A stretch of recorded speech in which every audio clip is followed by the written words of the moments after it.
Welcome to Municipal Finance for Everyone. Today is October 24, 2025. This is what we're going to cover in this video. The most recent tax-exempt AAA Muni Curve. The most recent tax-equivalent AAA Muni Curve. The daily change of both the AAA Muni and Treasury curves. Their week-to-date change. How the AAA Muni Curve has changed year-to-date. Terms and definitions. Let's go over the most recent composite tax-exempt Muni AAA curve.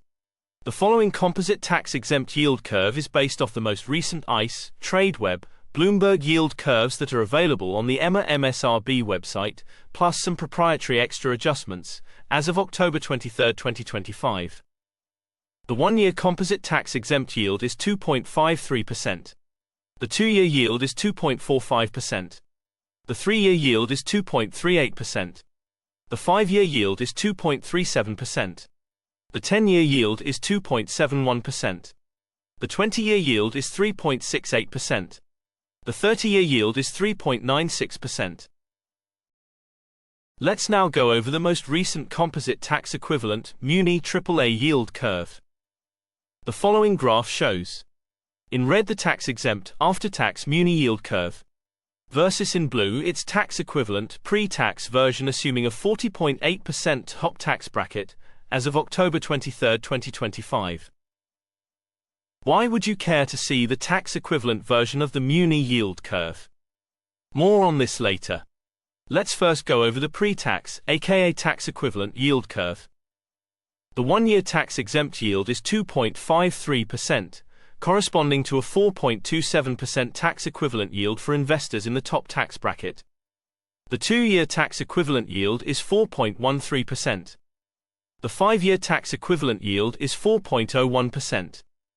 The 10-year tax-equivalent yield is 4.59%. The 20-year tax-equivalent yield is 6.21%. The 30-year tax-equivalent yield is 6.69%. Let's now go over the tax-equivalent Muni AAA yield curve versus the US Treasury Curve. The reason why investors and financial professionals care about Muni's tax-equivalent yields is to simply have the ability to compare them against US Treasury yields, which are pre-tax yields. Observing the current graph, we can see that currently all the Muni tax-equivalent yields, based off a 40.8% tax rate, are above Treasury yields. When this scenario happens, it may be less convenient for investors to buy US Treasury bonds. For example, if you wanted to buy a 30-year bond, a AAA Muni bond would yield 6.7% compared to a lower yield of 4.6% from a Treasury bond. What if your tax rate, instead of being 40.8%, is for example 27.8%? You may wonder if Muni yields are higher or lower than Treasury yields if you are in a lower tax bracket. As of 2025, single filer earning between $103,000 and $197,000 would fall in this tax bracket. More on tax brackets later. Observing the current graph, we can see there are still some parts of the tax-equivalent Muni curve, displayed in red, currently trading above the Treasury curve, displayed in blue. Back to the tax-exempt version of the Muni curve. Municipal traders and portfolio managers often compare how cheap or rich municipal bonds are versus treasuries by looking at the ratio curve. For each maturity of the curve, we simply compute the ratio between tax-exempt Muni yields and Treasury yields. In general, the closer to 100% a ratio is, the cheaper Muni bonds are. More on ratios at the end of the video. The current one-year ratio is 69%. The 2 years ratio is 69%. The 5 years ratio is 65%. The 10 years ratio is 68%. The 20 years ratio is 84%. The 30 years ratio is 89%. Let's now go over how the Muni AAA tax-exempt curve has changed since the prior business date. The graph displayed on the top-hand side shows the most recent curve versus the prior day curve. The bar plot on the bottom-hand side shows instead the difference between the two curves in basis points. The one-year tenor changed 3 basis points. The 2-year tenor changed 3 basis points. The 5-year tenor changed 1 basis points. The 10-year tenor changed 0 basis points. The 20-year tenor changed 0 basis points. The 30-year tenor changed 0 basis points. Munis and Treasuries daily change. This graph shows how both Munis and Treasury yield curves have changed versus the prior business date. They usually tend to move in the same direction, even though it's not uncommon to see days during which they move in the opposite directions.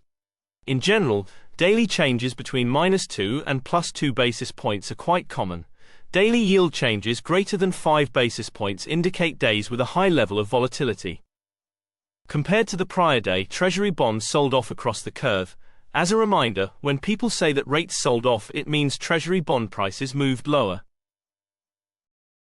This graph is similar to the previous one, but instead of showing how interest rates have moved versus the prior day, they show how much they have changed since the end of the previous week.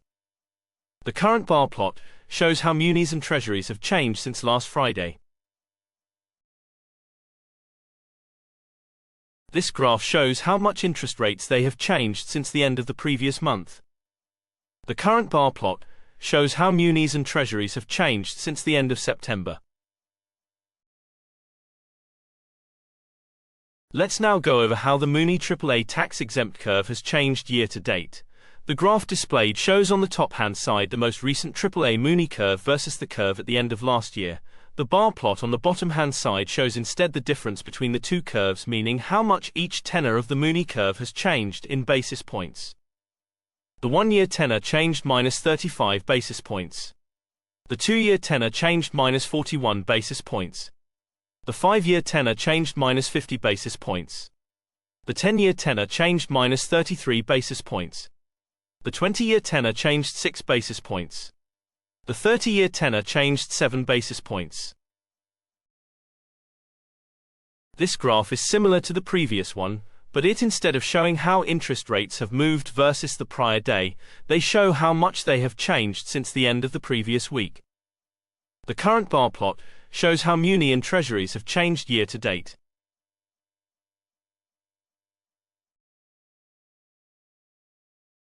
This line plot and the next plot show how each tenor of the Muni yield curve has changed over time. From the 31st of August 2023 to the 23rd of October 2025, the 1-year yield has dropped from 3.24 to 2.48. The 5-year yield has dropped from 2.85 to 2.36. The 10-year yield has dropped from 2.84 to 2.72. The 30-year yield has increased from 3.85 to 4.06. Terms and definitions. What do we mean with composite? Every day, thousands of Muni bonds are traded, as you can freely see on the EMA website. Different data providers like ICE, Tradeweb, Bloomberg, to name a few, provide their model-implied Muni AAA yield curve. Given that it's very difficult to tell which curve is more accurate on any given date, we compute for every tenor the average off the yield curves available to us, plus some extra adjustments. Currently, we manually capture yield curves and bonds yields available from the EMA MSRB portal. What do we mean with tax-exempt yield? Yield is one way to measure how much return you earn each year when you invest in a bond. Meaning, yield is usually an annualized measure. For example, if you invest $1,000 in a bond with a 5% yield, and it matures in 1 year, you'll get $50 in interest plus your $1,000 back 1 year from now. But most bonds are taxable, meaning you must pay your ordinary income tax on that $50. If you're in the highest tax bracket, currently 40.8%, your after-tax interest actually received would be $50 times 1 minus 40.8%, and that's equal to $29.60. This means your true after-tax yield is 2.96%, not 5%. On the other hand, most, but not all, municipal bonds, aka Munis, are usually tax-exempt at the federal level. That means the full 5% yield from a Muni bond stays in your pocket, no federal tax is taken out. This is very important to keep in mind when comparing municipal bonds that offer a tax-exempt yield versus the yield of taxable securities, like US Treasuries and corporate bonds. What do we mean with tax-equivalent yield? From the previous slide, we know most but not all muni bonds offer tax-exempt yields.